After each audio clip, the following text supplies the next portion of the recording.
వార్డులలో ఏం సమస్య ఉన్నది అని చెప్పేసి ప్రతి ఒక్క దగ్గరికి అన్ని ఇదొకటే కాదు, పల్లెటూరులకు కూడా పోతున్నాం, తాండాలకు పోతున్నాం, అన్ని మీ ఊర్లో ఏమేం సమస్య ఉన్నది అని చెప్పేసి అన్ని డిపార్ట్మెంట్ల వ్యవసాయం సంబంధించి, కరెంటుకు సంబంధించి, శానిటేషన్ సంబంధించి, తాగే నీళ్లకు సంబంధించి, ప్రతి ఒక్కరికి మళ్ళీ ఐకేపీ మహిళల గురించి వారికి సంబంధించి అన్ని కార్యక్రమాలు, ప్రభుత్వం ఇచ్చే సంక్షేమ పథకాలు, ఇందిరమ్మ ఇండ్ల గురించి, అన్ని రేషన్ కార్డుల గురించి ప్రతి దగ్గర కూడా మనం పోయి ఈ సమస్యలు ఏమున్నాయని తెలుసుకుంటున్నాం. గత 10 సంవత్సరాల నుంచి రేషన్ కార్డులు ఇవ్వలేదు, ఇందిరమ్మ ఇండ్లు ఇవ్వలేదు. ఇప్పుడు మా ప్రభుత్వం వచ్చినాక రేషన్ కార్డులు ఇచ్చినాం, కొత్త రేషన్ కార్డులు వచ్చిన వాళ్ళకు ఇండ్లు కూడా శాంక్షన్ చేస్తాం. ఇప్పటి వరకే నారాయణఖేడ్లో 200 మంది ఇండ్లు కట్టుకుంటా ఉన్నారు, అండర్ ప్రోగ్రెస్ ఉన్నాయి. ఇంకా కూడా 200 మందికి కూడా నారాయణఖేడ్లో అన్ని వార్డుల్లో కూడా కట్టుకొని ముంగటి వస్తే వాళ్ళకు కూడా ఇండ్లు శాంక్షన్ చేస్తాం అని చెప్పేసి మీకు అందరికీ తెలుపుతా ఉన్నా. తర్వాత కరెంటు ప్రాబ్లం ఎక్కడెక్కడ ఉందో లో వోల్టేజ్, దాన్ని కూడా కరెంటు ప్రాబ్లం కూడా తీర్చే విధంగా కృషి చేస్తాం. ఇక నీళ్లు అప్పుడప్పుడు నీళ్లు వస్తలేవు. గతంలో మిషన్ భగీరథ అప్పుడు కనెక్షన్ ఇవ్వలేదు, కొన్ని పైప్ లైన్ కనెక్షన్ ఇవ్వలేదంటే వాటికి కూడా ఇప్పుడు కొత్తగా కనెక్షన్ ఇప్పిస్తాం. ఎట్టి పరిస్థితుల్లో మనకి ఎక్స్ట్రా నీళ్లు ఇప్పుడు బోరించ నుండి అక్కడ రిపేర్ అయితే మనకు మున్సిపాలిటీకి సరిపోయే నీళ్లు మనకు వస్తాయి. కాబట్టి ఇంకా ఇప్పుడు ఎందుకంటే ఉన్న నల్లలకే కరెక్ట్ నీళ్ళు అందుతలేవు కాబట్టి దానికి కనెక్షన్ ఇస్తే ఉన్న నీళ్ళు కూడా సరిపోవని కనెక్షన్ ఇవ్వలేదు. అప్పటి ప్రభుత్వంలో ఇవ్వాల్సిండే పైపులు వేసిండ్రు, కనెక్షన్ ఇవ్వలేదు. కానీ ఇప్పుడు నీళ్లు రాగానే మళ్ళీ మీకు అందరికి కనెక్షన్ ఇస్తాం. అమృత్లో కూడా మళ్ళీ కొత్తగా 3-4 వాటర్ ట్యాంకులు సంపో ఏర్పాటు చేసుకుంటున్నాం. మళ్ళీ దాంతో అవి కూడా కంప్లీట్ అయితే ప్రెషర్తో ఎక్కడైతే నీళ్లు ఎక్కుతలేవో, నీళ్లు కరెక్ట్ వస్తలేవో మిషన్ భగీరథ, ఆ నీళ్లు కూడా వచ్చే విధంగా ప్రయత్నం చేస్తామని. ముఖ్యంగా సింగూరు రిపేర్ చేస్తూ ఉన్నారు, మొత్తం నీళ్ళని కిందికి ఇడ్చిపెట్టిండ్రు కాబట్టి మనకు నీళ్ళు తక్కువ పడుతూ ఉన్నాయి. మళ్ళీ ముందు ముందు ఈ వర్షాకాలం రాగానే మళ్ళీ మనకు సరి అయిన నీళ్లు ఉంటాయని చెప్పేసి ఎక్కడెక్కడన్నా మిషన్ భగీరథ ఇంకా కూడా రాకపోతే మీరు అందరు అక్కడక్కడ ఒక్కొక్క వార్డుకి 1-2 నీళ్లు పడే చూసి జిఆర్ఎస్ చూపించి నీళ్లు పడేది ఉంటే ఒక బోరు కనీసం వార్డుకు ఒక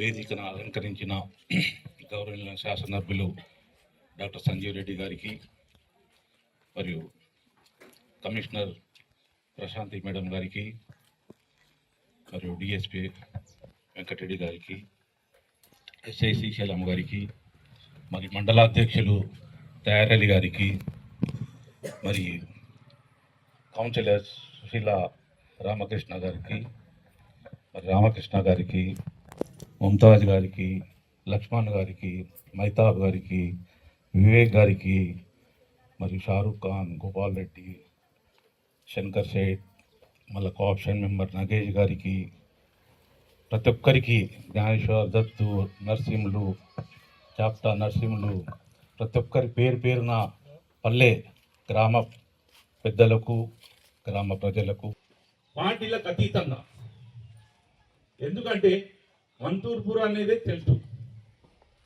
చాలా ఇక్కడ కష్టజీవులు, కష్టపడితేనే వాళ్ళకు జీవితం గడుస్తుంది, లేకుంటే లేదు. కాబట్టి ఎంతమంది ఇంట్లో ఎంతమంది ఉన్నారో ఇవ్వండి పేర్లు, ప్రతి ఒక్కరు కట్టుకోండి. మంచి ఇల్లు 5 లక్షల రూపాయలు ఇస్తున్నారు. ఎవరో నిజంగా ఒక గుడికే లేకుండా చూడండి, ఎవరైతే లేరో మరి వాళ్ళకి అట్లా వదిలిపెట్టకండి. వాళ్ళకి ఏ విధంగా ఆదుకోవాలి అట్లా చేసుకోండి. వాళ్ళకు కూడా మనం మోటివేట్ చేస్తాం. సరే పైసలు లేవు వాడు కట్టలేడని కాకుండా ఫస్ట్ ప్రియారిటీ ప్రభుత్వం, కాంగ్రెస్ ప్రభుత్వం ఏమంటుంది, గుడికే లేని రాష్ట్రం తెలంగాణ ఉండాలి అంటే మనం మోటివేట్ చేయాలి, అవగాహన చేయాలి. వాడు ఇచ్చేస్తాడు అని పైసలు వెళ్ళాయి వానికి.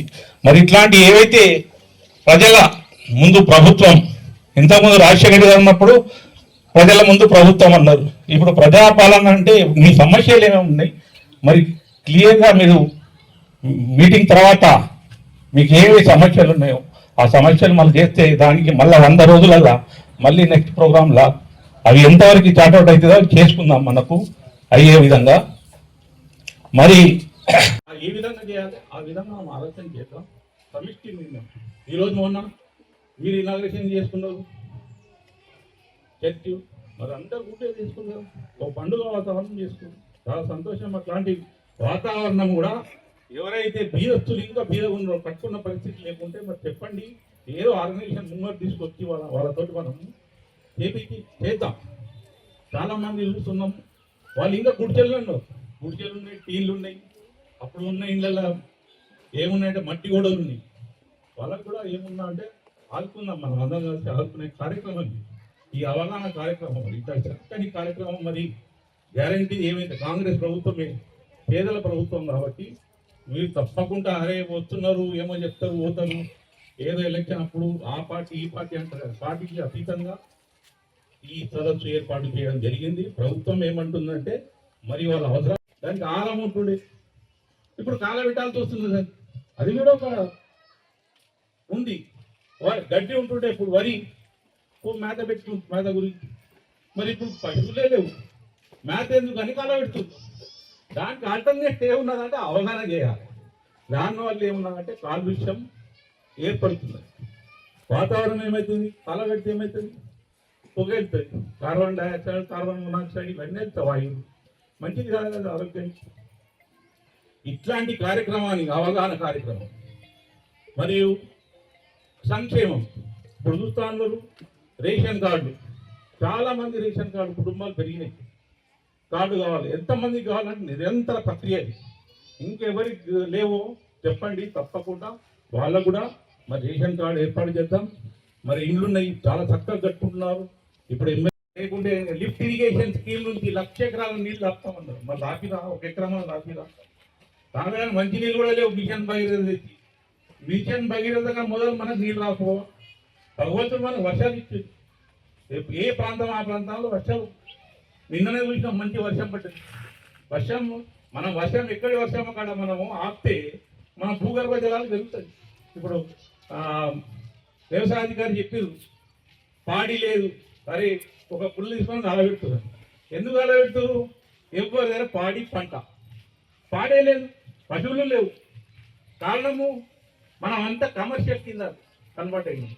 ఎందుకంటే మన వ్యవసాయం ఏమున్నదంటే ఎడ్లు, గోదలు అన్నీ ఉండే. ఇప్పుడు వ్యవసాయం ఉన్నాయా? ఏ వ్యవసాయం ఎందుకు లేవు అంటే మోడర్న్ వ్యవసాయం కిందకి వచ్చినాం. ట్రాక్టర్లు అరే ఏమున్నాయి అమ్ముకున్నాం ఎడ్లు. ఇది వ్యాక్సిన్ అనేది ఏంటంటే రోగా ముందు రాకుండా, ఇంతకుముందు పోలియో ఉంటే పోలియో రాకపోవు. అంతకుముందు కూడా చాలా చుక్కల మందులు వేసేది, పోలియో డ్రాప్సే కానీ అంగవైకల్యం ఉన్నా, మళ్ళా తర్వాత ఏమంటారు అమ్మ బొక్కులు, మలేరియా కానీ ఇట్లాంటి వ్యాక్సినేషన్. మొన్న కరోనా వ్యాక్సిన్ కూడా వచ్చింది, ఆ వ్యాక్సిన్ తోటి మనకు భయం వెళ్ళిపోయింది.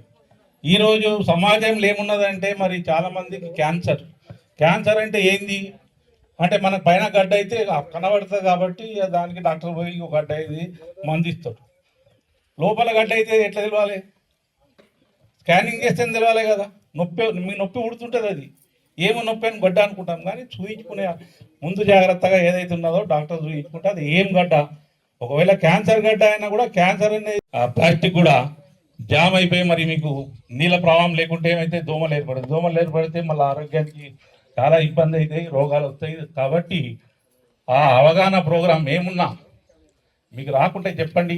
మీ ప్రాంతంలో ఏవైతే ఉన్నాయో కాన్కాన్పల్లి ఏరియాలో వెహికల్స్ ఏవైనా వస్తున్నాయి కదా, నీళ్ళ ఇబ్బంది. ఇప్పుడు నీళ్ళు ఏమున్నదంటే మనకు తెలుసు, సింగూరు ఏవైతే వస్తున్నాయో వాటరు అక్కడ ఆ రిపేర్ వల్ల సింగూరు డ్యామ్ ఖాళీ అయిపోయింది. కాబట్టి మనం ఇప్పుడు బోర్ల మీదే మనం ఏదైతే నీళ్ళు ఉన్నాయో మనం ఏర్పాటు చేసుకున్నాం, కొన్ని బోర్లు కూడా వేసినాం. కాబట్టి ఇట్లాంటి ఏవేవి చిన్న చిన్న మరి కార్యక్రమాలు ఉన్నాయో మరి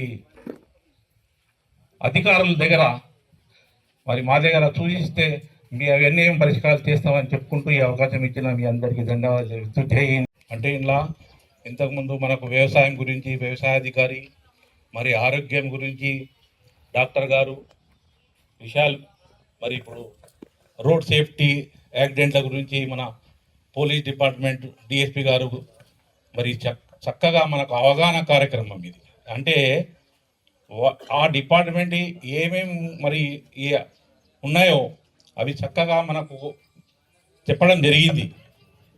అవగాహన లేని ఇప్పుడు ఏదైతే ఉన్నదో హాస్పిటల్ క్యాన్సర్ అని ఉన్నారో, మరి క్యాన్సర్ అంటే చాలామందికి 14 ఏళ్ళ అమ్మాయిలకు ఇవాళకు మరి అవగాహన కార్యక్రమంలో వ్యాక్సిన్ అనేది ఇంపార్టెంట్. మొన్న కరోనా వచ్చింది, కరోనా అనంతరం భయపడ్డాం, అందరి ఇళ్లలో తాళం వేసుకున్నాం, బయటికి వెళ్ళా. కరోనా అంటే మన కంటికి కనిపించిన ఒక సూక్ష్మం జీవి. మరి అందరు కరోనా ఉన్నది గాలి పీల్చుకుంటే ఊపిరితిత్తులు ఖరాబ్ అవుతుందని. ఇది కూడా క్యాన్సర్ అనేది మన కంటికి కనపడ 150 రూపాయల కింద తక్కువ లేదు. ఉన్నాయా పప్పులు? ఎందుకు తగ్గుతున్నది అంటే మనకు దిగుబడి తక్కువ వస్తుంది. ఇప్పుడు చారు అన్నట్టు ఏమున్నదంటే ఫర్టిలైజర్ వేయింది, పంట పడతలేదు, పాడి లేదు కాబట్టి ఎరువులు లేవు, ఇది లేదు దానికి. మనకు వ్యవసాయం చేయడానికి ఏమున్నదని పాడి ఉంటేనే దానికి ఎరువు వస్తుంది, పండియొచ్చు నేచురల్గా. ఇప్పుడు నేచర్లో బదులు కెమికల్ ఫర్టిలైజర్ ద్వారా మరి ఎక్కువ ఉత్పత్తి కావాలని, ఈల్డ్ ఎక్కువ కావాలని చెప్పేసి మనము వరి పంటనో ఏదో దీని మీద ఆధారపడుతున్నాం. కాబట్టి మీరు చైతన్యం, ఎందుకంటే ఈ ప్రోగ్రాం ముఖ్య ఉద్దేశం ఏమున్నదంటే అవగాహన ప్రోగ్రాం. రైతులకు కానీ అన్ని శాఖల వారికి మీకు అందరికీ. మరి ఇప్పుడు ఇంద్రమ్మ ఇండ్లు ఉన్నది, చాలామంది కట్టే కాయిష్ ఉన్నది. ఇప్పుడు మీ మ్యాక్సిమము ఎమ్మెల్యే గారు చెప్పారు జాన్కాన్పల్లి, మన్సూర్పూర్ అనే మ్యాక్సిమం ఇండ్లు ఇచ్చినాం. కానీ ఎంతమంది కడుతున్నారు, ఎన్ని ప్రోగ్రెస్ ఉన్నాయి, నాట్ స్టార్టెడ్ ఉన్నాయో మరి మీకే తెలవాలి.